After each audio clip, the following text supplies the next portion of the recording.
नमस्कार, मैं हूं सुशांत सिन्हा और मेरे पीछे जो है ये आप लिखा देख रहे हैं ना, बस खड़ी है मजदूर की किसको पड़ी है, ये सवाल पूछना पड़ रहा है। और ये पूछना इसलिए पड़ रहा है क्योंकि यूपी में मजदूरों की बस पर नॉन स्टॉप पॉलिटिक्स हो रही है। योगी सरकार और प्रियंका गांधी के बीच टक्कर जारी है। कांग्रेस अब भी अड़ी है कि बसें आगरा बॉर्डर पर खड़ी हैं, लेकिन यूपी सरकार ग्रीन सिग्नल नहीं दे रही। यूपी सरकार का दावा है कि जो बसेस भेजी गई हैं उनमें 297 बसेस अनफिट है। इस बीच लेटर वॉर भी शुरू हो गया है। प्रियंका गांधी के निजी सचिव संदीप सिंह ने यूपी के अपर मुख्य सचिव को चिट्ठी लिखकर कहा है कि वो शाम 4 बजे तक ग्रीन सिग्नल का इंतजार करेंगे। इसी बीच यूपी सरकार ने बसेस की गलत जानकारी देने पर यूपी के कांग्रेस अध्यक्ष और प्रियंका के सचिव पर एफआईआर दर्ज कर दी है। कांग्रेस के प्रदेश अध्यक्ष अजय कुमार सिंह उर्फ लल्लू को हिरासत में ले लिया गया है। यूपी से राजस्थान तक पॉलिटिक्स का दौर चल रहा है, लेकिन वो मजदूर अब भी बसेस का इंतजार कर रहे हैं जिनके लिए ये सारा सियासी ड्रामा चल रहा है।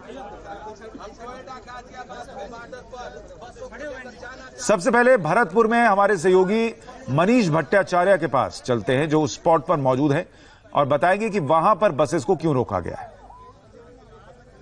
राजस्थान और उत्तर प्रदेश की बीच की सीमा पर हम इस समय मौजूद हैं और महज कुछ कदम दूर तमाम बसें खड़ी हैं। ये देखिए, ये जो बैरिकेड्स लगा हुआ है इसके पीछे जितनी भी बसें खड़ी हैं, लगभग 500 बसें यहाँ पर खड़ी हैं। 3 किलोमीटर एक लंबी कतार लगी है। ये राजस्थान की सीमा है, ऊंचा नंगला इलाका भरतपुर जिले का।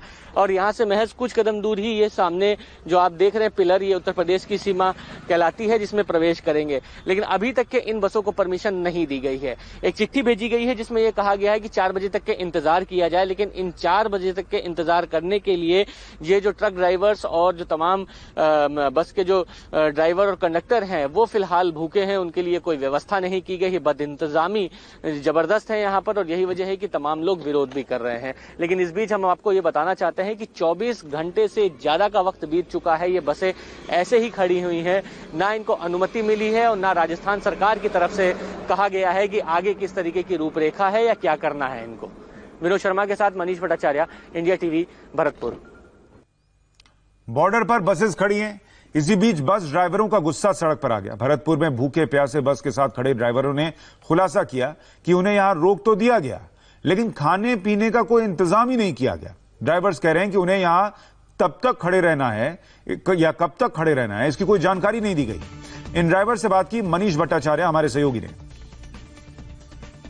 24 घंटे बीत चुके हैं, बसें यहीं पर खड़ी हैं, अभी तक के इनको जाने की इजाजत नहीं मिली है। लेकिन जो बस के ड्राइवर और कंडक्टर्स हैं वो बहुत ज्यादा परेशान हैं, यहीं पर मौजूद है। उनका कहना है कि हमारे लिए कोई व्यवस्था वगैरह कुछ नहीं की गई।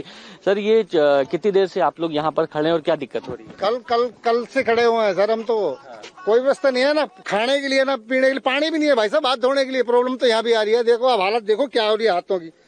5 किलोमीटर तक घूमे, ना हमें चाय मिली है, ना लस्सी मिली है, ना दूध मिला, कहीं तक। अब यहाँ हम लोग फंसे हुए हैं। अब आगे सरकार, यूपी सरकार आगे जाने की इजाजत नहीं दे रही। आप लोग क्या चाहते हैं? हम लोग तो चाहते हैं या तो हमें आगे भेजो या हमें रवानगी करो, हमारे लिए व्यवस्था तो करो कुछ। हमारे लिए खाने पीने की व्यवस्था तो करो। हमको 2 दिन रोकना, 4 दिन रोकना, नहीं रोकना तो हमें वापिस भेजो। दिक्कत तो है ही सर, कल तक तो यहाँ बीमार हो जाएंगे बहुत ज्यादा। नहीं नहाना है, नहीं धोना है, कुछ नहीं है तो बीमार तो होंगे ही होंगे। खाना वाना तो किसी को मिला, किसी को ना मिला, किसी को बिस्कुट मिल गए, किसी को नहीं मिले। 24 घंटे से घर से लेकर आए थे खाना, तो बहुत से लोग तो अपने वही खाया है। घर से जो लेके आए ना, सुबह रोटी बना के वही दिन में खाया और फिर बिस्किट वगैरह मिला है। सरकार से किसी से बात नहीं है, खाली 2 पैकेट बिस्कुट के मिले हैं 24 घंटे में। क्या भी आ रहा है, खाना वाना कुछ नहीं मिला है। स्थिति देखिए कि 24 घंटे से ज्यादा का वक्त बीत चुका है। राजस्थान सरकार इन तमाम बसों को यहाँ पर लेकर चली आई है कि इनको उत्तर प्रदेश भेजना है। जिन बस ड्राइवर्स और कंडक्टरों को यहाँ पर बुलाया गया, उनका ना खाने का इंतजाम है, ना पीने का इंतजाम है। 24 घंटे से ये लोग भूखे हैं, बिस्किट व अन्य चीजें खाकर यहाँ पर गुजारा कर रहे हैं। रात भर हाईवे में यहीं पर लेटे हुए थे। अब इनका ये कहना है कि हमें अनुमति मिले, आखिरकार कब जाएंगे, कहां जाएंगे, अभी तक की स्थिति स्पष्ट हो किसी तरीके से, वो कहीं ना कहीं साफ नहीं हुई है। विनोद शर्मा के साथ मनीष भट्टाचार्य। मनीष की आप रिपोर्ट देख रहे थे, मनीष भट्टाचार्य, और वो ये बता रहे हैं, उन्हीं ड्राइवर से बात कर रहे थे जिन्हें ये काम सौंपा गया है कि आप ये बस लेकर जाइए और जहां मजदूरों को पहुंचाना है, योगी सरकार कहेगी वहां पहुंचा दीजिए। वो बस ड्राइवर भी तो मजदूर हैं, उनको भी तो खाना दीजिए।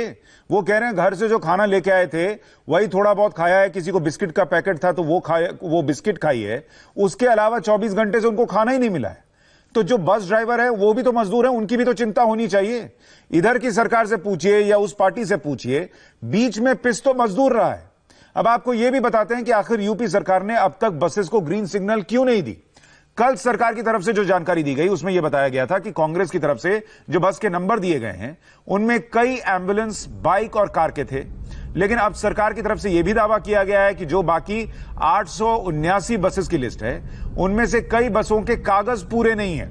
यूपी सरकार की तरफ से जो लिस्ट जारी की गई है उनमें 79 बसें ऐसी हैं जिनका फिटनेस सर्टिफिकेट ही नहीं है, 140 बसेस ऐसी हैं जिनका बीमा नहीं है, 78 बस ऐसी है जिनका बीमा और फिटनेस सर्टिफिकेट दोनों नहीं है, यानी 297 बसेस ऐसी हैं जिनके कागज ही पूरे नहीं है। यह आपको पूरी जानकारी दे रहा हूं। तो पहले तो कई ऐसी बसेस निकल गई जो बस थी ही नहीं, 3 व्हीलर थी और कईयों की जानकारी ही नहीं थी, और बाकी जो 879 बसें हैं उनमें 297 बसेस अनफिट हैं, किन्हीं के कागज पूरे नहीं है, फिटनेस सर्टिफिकेट नहीं है, किसी के पास जो है बीमा मौजूद नहीं है। तो ये 140 बस है जिनका बीमा नहीं है, 78 बस हैं जिनका बीमा और फिटनेस सर्टिफिकेट दोनों ही नहीं है। अब ऐसे में अगर कोई हादसा हो जाएगा तो यूपी सरकार ये पूछ रही है फिर उसकी जिम्मेदारी किसकी बनेगी। एक तो फिटनेस सर्टिफिकेट किसी भी बस में होना बहुत जरूरी है, चाहे उसमें कोई मजदूर बैठ रहा हो, चाहे अरबपति बैठ रहा हो, उसकी जान की उतनी कीमत है। रुचि कुमार हमारी सहयोगी जुड़ गई हैं हमारे साथ और पवन नारा हमारे साथ हैं। रुचि, पहले ये बताइए कि ये मामला क्या इन सर्टिफिकेट्स को लेकर अटका है, कहां दिक्कत है इन बसेस के चलने में? देखिए, अगर असली उसमें देखें तो सीधे तौर पे ये राजनीति का मामला है। अब सरकार कह रही है कि जो बसेस हैं उनका फिटनेस सर्टिफिकेट वो चेक करेंगे, सारे ड्राइवर्स का लाइसेंस देखेंगे, कंडक्टर के कागज देखेंगे, और उसके बाद 500 बसेस उन्होंने गाजियाबाद बॉर्डर पे कहा, 500 नोएडा पे। उसके बाद ये बसेस चलाने पर फैसला होगा, उसके बाद उनकी कांग्रेस की बसेस वो लेंगे। लेकिन उधर वो कांग्रेस ये कह रही है कि जो सरकारी आंकड़े हैं अगर उसको सही भी मान ले तो करीब 700 बसेज ऐसी हैं, 500 से ज्यादा बसेज ऐसी हैं जो जिसमें सरकार कह रही कोई गड़बड़ी नहीं है, तो कांग्रेस कह रही कि कम से कम उतनी बस से चला दे। तो इस तरह से ऐसा लगता है कि जो 4 बजे का टाइम कांग्रेस ने दिया है तो लगता नहीं है कि ये बसें चल पाएंगी, इसमें मजदूर बैठ पाएंगे। बस जो राजनीति हो रही है वही हमें देखने को मिलेगी, और हो सकता है जो आधा दर्जन से ज्यादा चिट्ठियों का दौर चल चुका है वो कुछ चिट्ठियां और आदान प्रदान हो जाए। लेकिन मजदूरों को फिलहाल ऐसा नहीं लग रहा कि इन बसों से किसी भी तरह की कोई राहत होने के आसार हैं। सुशांत, सही बात है। देखिए, ठीक है, जिन बसेस में कागजात पूरे नहीं है, फिटनेस सर्टिफिकेट नहीं है, उनको लेकर चिंता हो सकती है। जो बस थे ही नहीं, 3 व्हीलर थे, उनको आप कैसे चलाएंगे वो भी बात समझ में आ सकती है। लेकिन अगर 500-600 बस जो सरकार के सारे पैमानों पर फिट बैठ रहे हैं उनको तो चलाया जा सकता है, उनसे काम शुरू हो सकता है। ये मजदूरों के फायदे की बात हो सकती है। ये क्यों नहीं हो रहा, इसको लेकर सवाल है। पवन नारा हमारे साथ है। पवन, आप जहां पर हैं वहां क्या स्थिति है, जरा बताइए कि क्यों मामला अटक रहा है?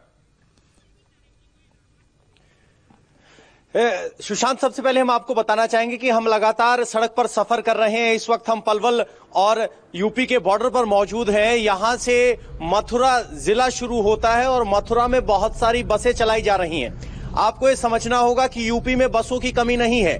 12,500 यूपी स्टेट ट्रांसपोर्ट की बसेस हैं और डिस्ट्रिक्ट एडमिनिस्ट्रेशन उनको रेलवे स्टेशन और यूपी एमपी के विभिन्न जिलों में भेज भी रहा है। मथुरा के डीएम ने हमें बताया कि पिछले कई दिनों में 200 से 250 बसें विभिन्न जिलों के लिए निकली हैं। तो कुल मिलाकर प्रियंका गांधी की तरफ से जब 1000 बसों का ऑफर दिया गया तब भी कोई यूपी में बसों की कमी नहीं थी। वो एक राजनीतिक दाव की तरह चला गया, जिसका जवाब ये मांगा गया कि भाई आप लिस्ट दे दीजिए। फिर वो लिस्ट में मीन मेक निकले। लेकिन सच्चाई ये है कि ग्राउंड पे काम चल रहा है।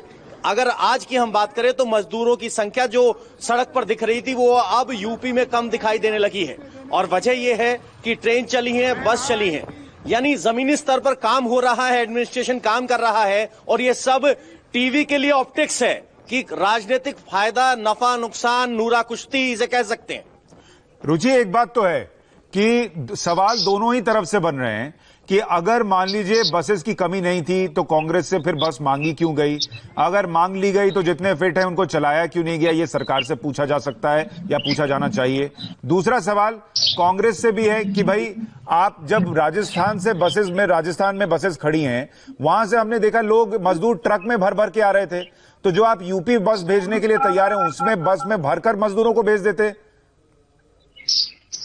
जी हाँ, बिल्कुल। देखिए, सही बात है कि इससे बिल्कुल साफ ऐसा लग रहा है कि राजनीति हो रही है ये बसों को लेकर।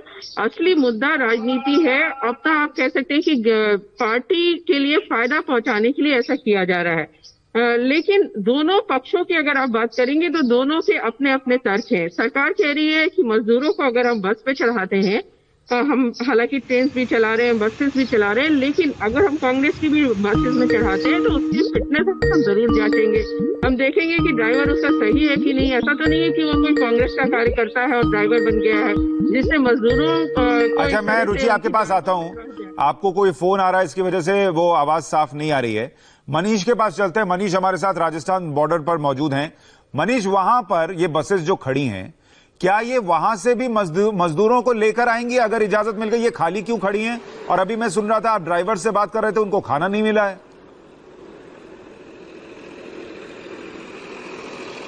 देखिए, सबसे पहले सुशांत, तो ये बताऊं कि हालत यहाँ पर बद से बदतर है, क्योंकि इंतजाम इन्होंने यही किए हैं कि 24 घंटे से ज्यादा हो गए, 500 बसें बुला ली हैं। रास्ते के इधर उधर ये लंबी, देखिए 3 किलोमीटर की लंबी कतार कल सुबह से लगी हुई है। और यहाँ पे जिन ड्राइवरों और कंडक्टरों को बुलाया गया, यानी आरटीओ को कहा गया था कि ये तमाम बसों का इंतजाम किया जाए, अलग अलग आरटीओ अपने क्षेत्र से इन बसों को यहाँ पर लेकर आए हैं।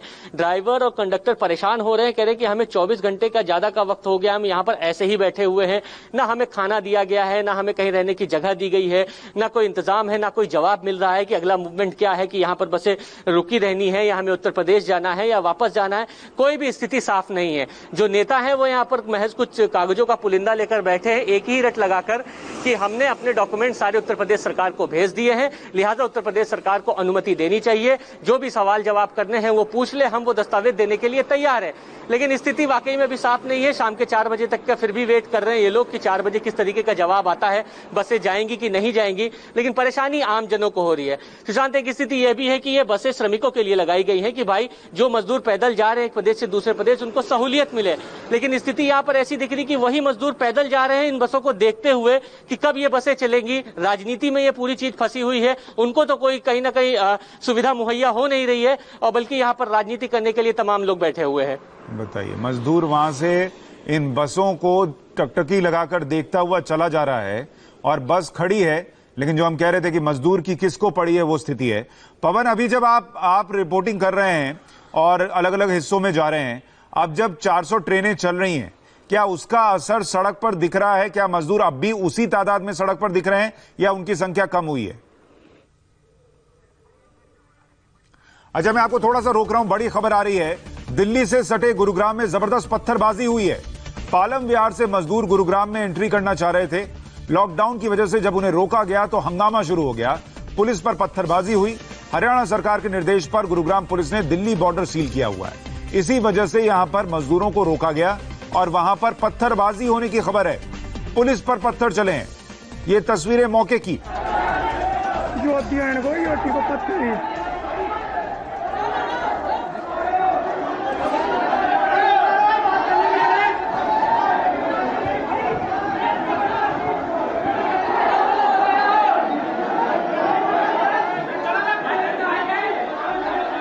सुनील यादव हमारे सहयोगी गुरुग्राम से जुड़ रहे हैं। सुनील, ये स्थिति क्यों बनी, क्या हुआ है, जरा विस्तार से बताइए।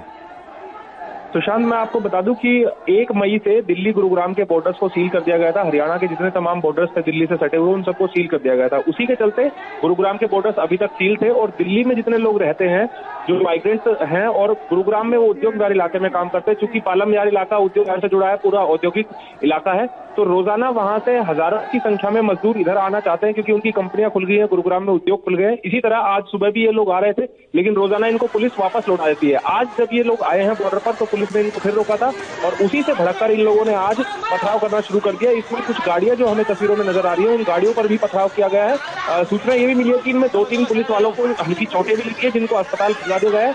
पुलिस ने इस पूरे मामले में 2 लोगों को हिरासत में लिया है और पूरे मामले की अभी जांच कर रही है। सुबह 9 बजे की तकरीबन ये घटना बताई जा रही है। अभी जो मामला है वो वहां पर शांत है। और मैं एक बात और साफ कर दूं सुशांत की, ये दिल्ली और गुरुग्राम का बॉर्डर है। सलाहपुर खेड़ा जो दिल्ली बिजवासन विधानसभा क्षेत्र का गांव है, उस बॉर्डर की ये घटना है। गुरुग्राम के पालम विहार इलाके में ये एंटर होना चाहते थे और जब इनको एंटर होने से रोकने तो इन लोगों ने पुलिस पर पथराव कर दिया। जी सुशांत, क्या अभी भी स्थिति ऐसी ही बनी हुई है? सुशांत, अभी स्थिति बिल्कुल शांत है। पुलिस बल वहां पर लगा दिया गया है। सुबह तकरीबन 9 सवा 9 बजे की ये घटना है। जब ऑफिस टाइम होता है तो उस दौरान लोग दिल्ली से गुरुग्राम में आना चाहते हैं, लेकिन पुलिस उनको रोजाना रोक देती है। इसी से भड़ककर लोगों ने आज ये कदम उठाया और जो पुलिस थी वहां पर उन पर पथराव करना शुरू कर दिया। जैसे ही सूचना पुलिस प्रशासन ने जो कंट्रोल रूम था उनको दी, उसके बाद भारी पुलिस बल मौके पर भेज दिया गया और वहां से लोगों को खदेड़ दिया गया। हालांकि 2 लोगों को बताया जा रहा है कि हिरासत में अभी लिया है और पुलिस वहां आसपास लोगों की अब पहचान कर रही है। जिन लोगों ने पथराव किया है उनके खिलाफ केस दर्ज करके उनको जल्द ही गिरफ्तार किया जाएगा। एक बात और बताइए, जो पत्थरबाजी हुई है इसमें किसी को चोट भी आई है? सुशांत, बिल्कुल जो ये पत्थरबाजी पुलिस पर की गई है इसमें कुछ तो गाड़ियों को नुकसान हुआ है। जो गाड़ियां तस्वीरों में नजर आ रही है उन गाड़ियों पर भी पथराव किया है लोगों ने। साथ ही 2-3 पुलिस वालों को हल्की चोटें बताई जा रही है कि आई है, उनको नजदीक के अस्पताल में इलाज के लिए भेज दिया गया है। बाकी अभी जो लोग पथराव कर रहे थे उनकी तरफ से अभी कोई किसी के घायल होने की कोई सूचना नहीं है। जी सुशांत, बड़ी खबर इस वक्त की हम बता रहे हैं, आप हमारे साथ बने रहिए। बड़ी खबर ये आ रही है, ये तस्वीर निकलकर गुरुग्राम, जिसे हम पहले गुड़गांव कहा करते थे, दिल्ली गुरुग्राम बॉर्डर पर जो मजदूर हैं वो बाहर जाना चाह रहे थे, निकलना चाह रहे थे, लेकिन चूंकि वहां पर रोका गया उन्हें बॉर्डर पर, तो पुलिस पर पथराव कर दिया गया। हालांकि अब वहां पर स्थिति सामान्य हो गई है, भारी संख्या में पुलिस वहां पर पहुंची और लोगों को खदेड़ दिया गया। लेकिन अब ये बताया जा रहा है कि कुछ गाड़ियों को नुकसान हुआ है और सवाल इस बात को लेकर उठ रहा है कि ये स्थिति बनी क्यों। लोगों को भी समझना होगा कि पत्थर चलाना तो कोई हल नहीं हो सकता।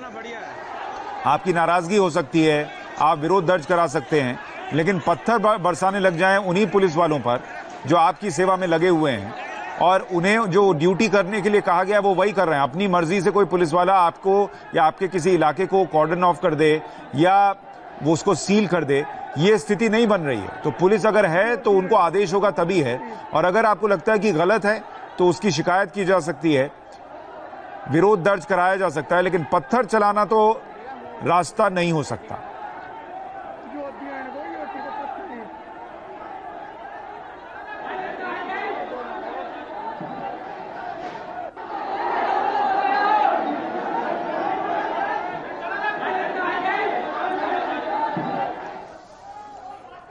और फिलहाल हम एक छोटे से ब्रेक के लिए रुक रहे हैं। ब्रेक